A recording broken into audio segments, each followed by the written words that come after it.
پوری نسل کو جہنم سے بچا لے، پوری نسل کو آقا ارشاد فرماتے ہیں اللہ نے فاطمہ کی اولاد پر جہنم کی آگ کو حرام کر دیا۔ ایک ماں اگر نیک ہو جائے، توجہ، ایک ماں اگر نیک ہو جائے تو قیامت تک اس کے سارے بچے جنتی ہو جائیں۔ توجہ، یہ حدیث ہے، یہ حدیث اہل سنت کی کتب میں ہے کہ فاطمہ الزہرا نے اتنا تقوی اختیار کیا کہ قیامت تک اس کی اولاد پر جہنم حرام ہو گئی۔ اسی لیے جو عند اللہ سادات ہیں، عند اللہ، اس وقت تک انہیں موت نہیں آئے گی جب تک وہ سچی توبہ نہ کر لیں۔ عند اللہ کی بات کر رہا ہوں، عند الناس تو بہت ہے، عند اللہ کی علماء سے پوچھنا یہ عند اللہ کا مطلب کیا ہوتا ہے؟ یہ عند اللہ اتنا نازک ہے کہ اس پہ گفتگو کروں تو بہت سارے لوگ ناراض ہو سکتے ہیں، لیکن آپ کو علماء سے پوچھنا کہ عند الناس تو بہت، عند اللہ جو سادات، اور جو عند اللہ ہے نا پھر ان کو دیکھ کر بھی خدا یاد آتا ہے۔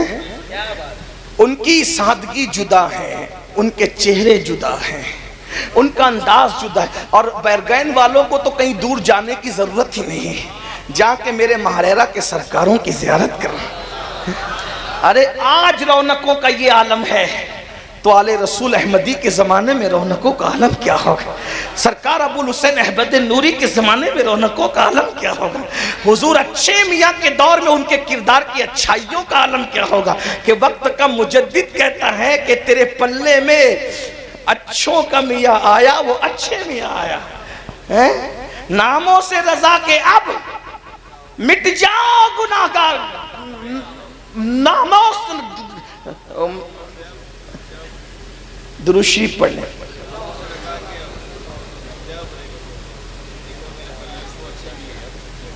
کیا؟ ناموں سے رضا کے اب مٹ جاؤ برے کاموں، وہ میرے پلے میں وہ اچھے میاں آیا، اور وہ اچھے میاں کیا آیا بلکہ اچھوں کا میاں آیا۔ وہ نیک نام بھی ہے، نیک کام بھی۔ اور بھائیوں، لوگ دوسروں کا مال ہڑپ کر جاتے ہیں، ہمارے اچھے میاں سرکار ایسے تھے کہ لوگوں کو کھلانے کے لیے دسترخوان اتنے دور تک لگاتے تھے کہ لوگوں کی نگاہیں کام کرنا بند کر دیتی۔ یہ ہے سرکار اچھے میاں کی۔ تو میں اپنی بات کو سمیٹتے ہوئے عرض کروں، اگر اچھے کام کرو گے، سیدہ فاطمہ جیسا تو کوئی اچھا ہو بھی نہیں سکتا۔ کیوں نہیں ہو سکتا؟ اس لیے کہ اس اچھی کے لیے کوئی تربیت کرنے والا ایسا اچھا چاہیے کہ جس کے بارے میں دنیا متفقہ طور پہ کہے کہ سارے اچھوں میں اچھا سمجھیے جسے۔ ارے جب مہریرہ کا اچھا ایسا ہے تو سارے اچھوں کا اچھا مدینے والا اچھا کیسا ہوگا؟ کہتے ہیں سارے اچھوں میں اچھا سمجھیے جسے، ہے اس اچھے سے اچھا ہمارا نبی، سارے اونچوں میں اونچا سمجھیے جسے، ہے اس اونچے میں اونچا ہمارا نبی، بجھ گئی جس کے آگے سبھی مشعلیں، شمع وہ لے کے آیا ہمارا نبی۔ ارے لوگ حسن کی قسم کھاتے ہیں مگر برگین والوں، میرا نبی ایسا ہے کہ حسن کھاتا ہے جس کے نمک کی قسم، حسن کھاتا ہے جس کے نمک کی قسم، وہ ملی ہے دلارا ہمارا نبی۔ کون دیتا ہے؟ دینے کو منہ چاہیے، دینے والا ہے سچا ہمارا نبی۔ فاطمہ الزہرا اچھی کے لیے تربیت کوئی کرنے والا ایسا اچھا چاہیے جسے دنیا محمد الرسول اللہ کہتی ہے۔ اور اب کوئی محمد الرسول اللہ پیدا، اس لیے فاطمہ الزہرا بھی اب کوئی پیدا۔ ارے یہ سیدہ فاطمہ کیا ہے؟ ہماری کتابوں میں لکھا ہوا ہے کہ جس دن سیدہ کی ولادت ہوئی، جس دن، توجہ کرنا، وہ جب دنیا سے گئی تب تو بہت بلندی تھی، جس دن صرف پیدا ہوئی تھی، توجہ ہے آپ کی، اس لیے کہ آپ نے شادی خانہ آبادی کے ساتھ ذکر شہید کربلا بھی رکھا۔ لیکن ایک مشورہ دوں گا، اگر ہو سکے تو شادی کے موقع پر کربلا کا نام شامل نہ کیا کریں۔ جب کربلا ہو تو شادیاں نہ ہو، اور جب شادیاں ہو تو کربلا، اس کا خیال کریں۔ ہاں ذکر امام حسین کر دیجیے، جشن امام حسین کر دی، لیکن اس میں کربلا کس لیے؟ جب کربلا آئے گا تو ہمارے جذبات پھر ہمارے قابو میں نہیں رہتے، اس کا آئندہ خیال رکھنا۔ لوگ جشن شہید کربلا ہی مناتے، میں نے کہا اللہ اکبر، شہیدوں کا کیا جشن ہوتا ہے، یاد منایا کریں، تھوڑا اس پہ توجہ کریں۔ حالانکہ علماء نہیں کرتے ایسے، پبلک ان کے مشورے کے بغیر کرنے لگتے تو ہو جاتا ہے۔ چلیں چھوڑے اس کو، بات کیا کر رہا تھا میں، ورنہ اسی میں بات طویل ہو جائے گی، اس عنوان کو چھوڑ دے بھی۔ کیا کہہ رہا تھا میں کہ جس دن سیدہ کی ولادت، ہماری کتابوں میں ہے کہ پورا مکے کا افق نور سے بھر گیا، اہل سنت کی کتب میں ذمہ داری میری ہے، اور جس دن آپ پیدا ہوئی ہیں اس دن جبریل آ کر کہتے ہیں یا رسول اللہ، اللہ آپ کو بھی سلام کہتا ہے اور آپ کی شہزادی فاطمہ کو بھی سلام کہتا ہے۔ جس دن پیدا ہوئی ہے اس دن سلام آیا ہے، غور فرمائیں، جس دن پیدا ہو اس دن عرش سے سلام آتا ہے۔ یہ سیدہ پاک کی ذات ہے، ان جیسا کوئی متقی تو ہو بھی نہیں سکتا، لیکن کم سے کم اگر مائیں اتنی متقی ہو جائے کہ وہ گانا سننے سے رک جائے، وہ سیریل دیکھنے سے رک جائے، وہ فلم دیکھنے سے رک جائے، تو میں کہتا ہوں کہ کم سے کم 1-2 نسل تک تو برکت باقی رہے گی۔ ایک بات آپ کو بتاؤں، ماؤں کا تقوی بچوں کو بہت متاثر کرتا ہے۔ آپ نے سنا ہوگا، ایک بات میں آپ کو بتاؤں کس طرح بچوں کو متاثر کرتا ہے۔ آج ہماری مائیں جو بچوں کو نہ نمازی بنا پاتی ہے، نہ وضو سکھا پاتی ہے، نہ غسل سکھا پاتی، لیکن ہمارے مرشد، چونکہ مہاراجہ شریف کے قریب میں بیٹھا ہوں تو مجھے اس وقت مہاراجہ ہی یاد آ رہا ہے، مہاراجہ شریف، وہاں کے جد اعلیٰ مورث اعلیٰ حضرت میر عبدالواحد بلگرامی ہیں۔ انہوں نے اپنی کتاب سبع سنابل شریف میں ایک واقعہ لکھا ہے، جس کے مفہوم کو میں اپنے الفاظ کے جامع میں پیش کر کے آپ کو سناؤں کہ ماں کتنا بڑا کردار ادا کر سکتی ہے۔ دراصل آج جو بچیاں بھاگ رہی ہیں، بچے زانی بن رہے ہیں، بچے شرابی بن رہے ہیں، بچے جواری بن رہے ہیں، اس میں ماں باپ کا بڑا عمل دخل ہے کہ ماں باپ اولاد کی تربیت نہیں کر پا رہے، ماں باپ اولاد کو ٹائم نہیں دے پا رہے، ماں باپ اولاد کو سدھار نہیں۔ بھائیو، سدھرے ہوئے ماں باپ کی اولاد کبھی کبھی بگڑ جاتی ہے، تو جن کے ماں باپ خود بگڑے ہوئے ہوں گے ان کی اولاد کا حال کیا ہوگا؟ ذرا سوچو تو صحیح، ذرا غور تو کرو۔ اور جب یہ اولاد بڑی ہو کر کے غدار بنے گی، دکھی کرے گی آپ کو تکلیف پہنچائے گی، آپ کو اذیت پہنچائے گی، تب آپ پچھتاؤ گے، لیکن اس وقت تو پچھتانے سے کام نہیں بنے گا۔ تو میں جو عرض کر رہا تھا، ایک ذات ہے دنیا کے اندر جسے فرید ملت و دین کہتی ہے، فرد فرید کہتی ہے، فرید العصر کہتی ہے، ان کا نام تھا مسعود، اور ہم لوگ ان کو کیا کہتے ہیں؟ بابا فرید الدین گنج شکر۔ بابا فرید جیسا ولی سلسلہ چشتیہ کے اندر ایک انفرادی حیثیت رکھتا ہے۔ سرکار غریب نواز نے ان کے بارے میں کہا کہ میرا فرید ولیوں میں شہباز ہے، شہباز۔ اے قطب الدین، تو نے ایسے شہباز کا شکار کیا ہے کہ اس کی وجہ سے قیامت تک تیرا نام زندہ رہے گا۔ یہ بابا فرید ہے۔ بابا فرید کے 2 لال ہیں، ایک کو نظام ملت بدین محبوب الہی کہتے ہیں، اور دوسرے کو خود کا جنازہ پڑھانے والا صابر کلیر مخدوم علاء الدین صابر کہتے ہیں۔ اللہ اکبر، خود کا جنازہ جو پڑھائے وہ مرید ہے میرے بابا فرید کا۔ اللہ اکبر، غور کریں، جب مرید کی یہ شان ہے تو بابا فرید کی شان کا عالم کیا ہوگا؟ بلکہ سرکار قطب الدین کہا کرتے تھے، قیامت کے دن اللہ مجھ سے پوچھے گا کہ قطب تو میرے لیے کیا تحفہ لایا ہے، تو میں فرید الدین کو پیش کر دوں گا۔ لیکن آئیے اس فرید الدین کو فرید الدین بنایا کس نے ہے؟ فرید الدین کو فرید الدین مدرسے نے نہیں، خانقاہ نے نہیں، فرید الدین کو فرید الدین کس نے بنایا؟ ذرا توجہ کریں میرے آقا صلی اللہ علیہ وآلہ وسلم کے دیوانوں۔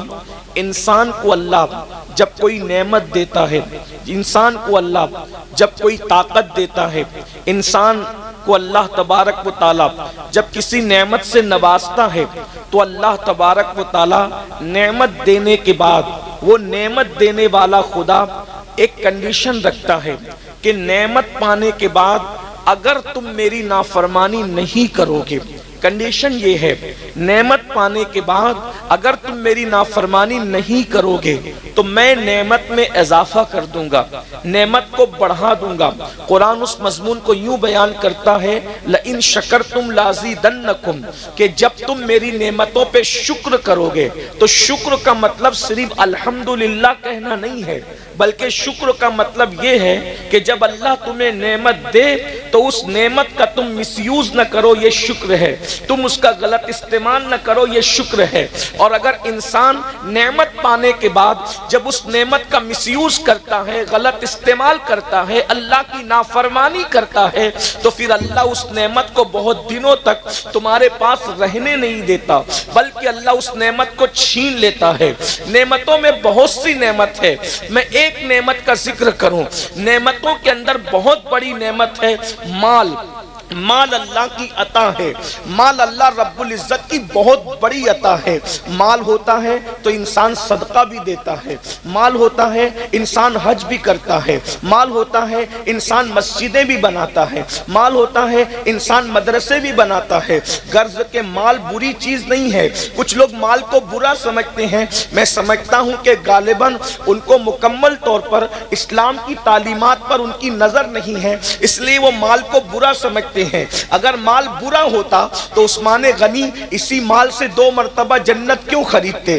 آپ جانتے ہیں کہ مال، اللہ اکبر، اگر فرعون کے پاس گیا تو اس نے فرعون کو جہنم کا کندن بنا دیا، جہنم کا ایندھن بنا دیا، اللہ اکبر، جہنم کا ایندھن بنا دیا۔ کندن کیا بنتا؟ ایندھن بنا دیا۔ نمرود کے پاس گیا، اس کو جہنم کا ایندھن بنا دیا۔ بخت نصر کے پاس گیا، اس کو جہنم کا ایندھن بنا دیا۔ شداد کے پاس گیا، اس کو جہنم کا ایندھن بنا دیا۔ لیکن وہی مال جب سیدنا عثمان غنی کے پاس آتا ہے تو عثمان غنی 2 مرتبہ اسی مال سے جنت خریدتے نظر آتے ہیں۔ اور اللہ کے رسول نے کسی صحابی کو وہ نہیں فرمایا جو سیدنا عثمان غنی کو فرمایا۔ جب سرکار عثمان غنی نے 300 اونٹ مال سے بھر کر جنگ تبوک کے موقع پر چندے کے طور پر اسلام کو پیش کیا تو میرے آقا نے ارشاد فرمایا، آج کے بعد عثمان کچھ بھی کرے اس کو کوئی عمل نقصان نہیں پہنچائے گا، عثمان کچھ بھی کرے اللہ اس کو جنت ہی عطا فرمائے گا۔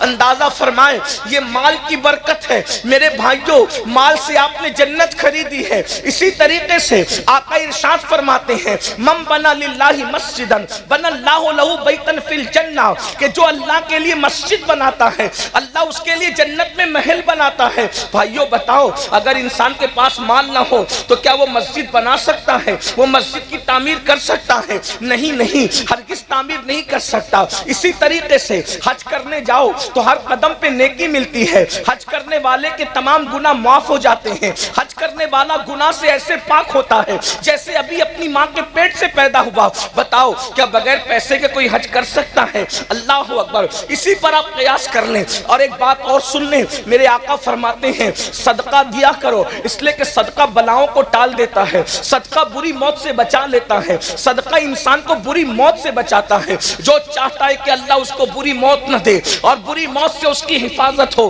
تو آقا ارشاد فرماتے ہیں ایک ہاتھ سے صدقہ دو تو دوسرے ہاتھ کو خبر بھی مت ہونے دو۔ مال نہیں ہوگا تو کیا انسان صدقہ دے گا؟ تو یہ مال بہت بڑی اللہ کی نعمت ہے۔ اسی طریقے سے دوسری نعمت یہ جان اور جوانی جس کو کہتے ہیں، یہ بھی اللہ کی بہت بڑی نعمت ہے۔ اللہ اکبر۔ لیکن اب آئیے میں آپ کے سامنے ان دونوں نعمتوں کا ذکر کرنے کے بعد اب آپ سے پوچھنا چاہتا ہوں، مال سب چاہتے ہیں لیکن اللہ اکبر جب مال آتا ہے تو مال کا مس یوز کیا جاتا ہے، مال کا غلط استعمال کیا جاتا ہے۔ قرآن کہتا ہے ان اللہ اشتری من المؤمنین انفسهم واموالهم بان لهم الجنہ، کہ اللہ نے مومنوں کی جان کو، مومنوں کے مال کو جنت کے بدلے خرید لیا ہے۔ اب آپ سب کی توجہ چاہتا ہوں، پتہ چلا ہماری جان ہماری نہیں ہے، ہمارا مال ہمارا نہیں ہے، جان بھی اللہ کی ہے، مال بھی اللہ کا ہے۔ اور اللہ اکبر، آج کل کے مسلمان اللہ اگر مال دیتا ہے تو مال کو اللہ کی راہ میں خرچ کرنے کی بجائے، گھبرائیے گا مت، میں کوئی چندے کی تمہید نہیں باندھ رہا ہوں، میں صرف آپ کے دلوں کی تطہیر کے لیے، آپ کی افکار کے تطہیر کے لیے کچھ پیغام پیش کرنا چاہتا ہوں۔ اللہ اکبر، آج کے مسلمانوں کے پاس جب مال آتا ہے، آج کے مسلمانوں کے پاس جب جوانی آتی ہے تو مال اور جوانی کا مس یوز کتنا ہو رہا ہے۔ اللہ اکبر، آج پوری دنیا کے اندر جتنے جرائم، جتنے جتنے پاپ قوم مسلم کر رہی ہے اتنے جرائم دنیا کی کوئی قوم کرتی نظر نہیں آتی. کتنے افسوس کی بات ہے. میں دلیل کے ذریعے سے اس کو ثابت کروں گا. اسی ہندوستان میں دیکھ لیں, ہندوستان کے اندر اللہ اکبر رمضان شریف کی کوئی اہمیت کیا دوسری قوموں کے نزدیک ہے؟ ہرگز نہیں. رمضان شریف کی اہمیت صرف مسلمانوں کے نزدیک ہے. دوسری قومیں رمضان شریف کا احترام نہیں کرتی, اس کی عزت نہیں کرتی. بہتوں کو تو پتا بھی نہیں کہ رمضان شریف کیا ہے. لیکن ایک بات پر ہمیشہ غور کرنا, توجہ کرنا, ایک بات پر ہمیشہ غور کرنا کہ اللہ اکبر جتنی نئی فلمیں آتی ہے کوئی بھی نئی فلم رمضان شریف کے اندر نہیں آتی ہے. یا تو رمضان شریف سے پہلے آتی ہے یا تو رمضان شریف کے بعد آتی ہے.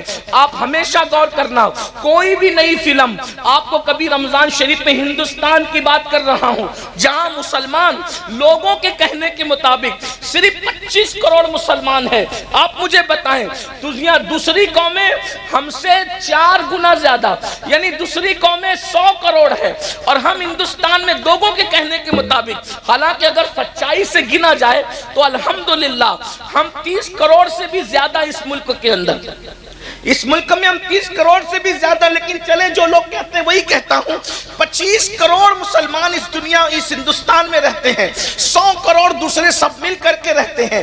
آپ سے پوچھتا ہوں رمضان شریف میں نئی فلم کیوں نہیں آتی ہندوستان میں؟ رمضان شریف سے پہلے ہی کیوں آتی ہے, رمضان شریف کے بعد ہی کیوں آتی ہے؟ اس لیے کہ ان کی سروے رپورٹ یہ ہے کہ جو بھی فلم ہٹ ہوتی ہے, جو بھی فلم کامیاب ہوتی ہے, وہ صرف مسلمانوں کے دیکھنے سے کامیاب ہوتی ہے. یعنی جتنا زیادہ ہندوستان میں مسلمان فلم دیکھتا ہے اتنا دنیا کا کوئی مذہب کا انسان نہیں دیکھتا. ہر مذہب کا آدمی زیادہ سے زیادہ سیٹرڈے یا سنڈے کو فلم دیکھنے جاتا ہے, لیکن یہ مسلمان ہے. اللہ اکبر, بتاؤ مسلمانوں, احساس کرو جس قوم کے پاس قرآن نہیں وہ صرف چھٹی کے دن فلمیں دیکھتے ہیں, اور جس قوم کے پاس قرآن ہے, جس قوم کے پاس رحمان کا رشتہ ہے, جس قوم کے پاس آمنہ کے لال محمد الرسول اللہ جیسا نبی ہے, وہ قوم کس قدر فلموں میں ڈوب گئی, کس قدر وقت کا مس یوز کر رہی ہے, وقت کا غلط استعمال کر رہی ہے, جوانی کا غلط استعمال کر رہی ہے, دولت کا غلط استعمال کر رہی ہے کہ فلمیں سب سے زیادہ کوئی دیکھ رہا ہے تو وہ قوم مسلم ہے, جوا سب سے زیادہ کوئی کھیل رہا ہے تو وہ قوم مسلم ہے, نشہ سب سے زیادہ اگر کسی کے محلے میں ہے تو وہ قوم مسلم ہے. عورتوں پر اللہ اکبر گندی نگاہ کے حوالے سے جتنا زیادہ بگاڑ ہمارے معاشرے میں ہے شاید ہی کسی کے معاشرے میں ہو, مگر سن لو اور اچھی طرح سن لو, آج کل کے نوجوان لڑکے یا دولت مند لوگ یہ سوچتے ہیں مولوی صاحب آپ کو کیا پڑی ہے, آپ دولت ہماری ہے, مال ہمارا ہے, جوانی ہماری ہے, طاقت ہماری ہے, اگر ہم برے کام کرتے ہیں آپ کا کیا بگڑتا ہے, ہمارا کیا بگڑتا ہے؟ سن لو, اللہ و رسول نے ذمہ داری دی ہے قوم کے علماء کو, قوم کے دانشوروں کو, اللہ کے رسول کے سچے امتیوں کو, کہ بلکہ ہر مومن کو یہ ذمہ داری ہے جب تم برائی کو دیکھو اسے روکو, زبان سے روکو, بلکہ پہلے تو ہاتھ سے روکو, طاقت سے روکو, زبان سے روکو, اور اگر زبان سے بھی نہیں روکتے تو کم سے کم دل میں برا جانو, اور جو دل میں برائی کو برا جانتا ہے یہ اس کے کمزور ایمان کی علامت ہے. اب مجھے بتاؤ جب تم برائی کو برا جانو گے تو یہ کمزور ایمان کی علامت ہے, اور جو برائی کو برا بھی نہ جانے تو کیا اس کا ایمان چلا تو نہیں گیا, اس کے ایمان کا طوطا اڑ تو نہیں گیا, ایمان کا پرندہ اڑ تو نہیں گیا. اب مجھے بتاؤ میرے بھائیوں, آپ کہتے ہیں مال میرا ہے, تکلیف آپ کو کیا ہے, جان میری ہے, تکلیف آپ کو کیا ہے, تو سن لو, اچھی طرح سن لو, کنویں میں گرنے والے کو بچانے کی ذمہ داری دیکھنے والے پر ہے کہ نہیں ہے. سڑک حادثے میں اگر کوئی بس سے ٹکرانے جا رہا ہو تو بولو بچانا اخلاقی فریضہ ہے کہ نہیں ہے؟ ارے نادان, بس سے ٹکرائے گا تو اتنا نقصان نہیں ہوگا, اللہ اکبر, کنویں میں گرے گا اتنا نقصان نہیں ہوگا. تو جو عرض کر رہا تھا بابا فرید کا ذکر چھڑ گیا تھا اور اسی پہ بات مکمل کرنا چاہتا ہوں. سرکار بابا فرید الدین گنج شکر ابھی 15 سال سے بھی زیادہ کی عمر نہیں, کتنی عمر ہے؟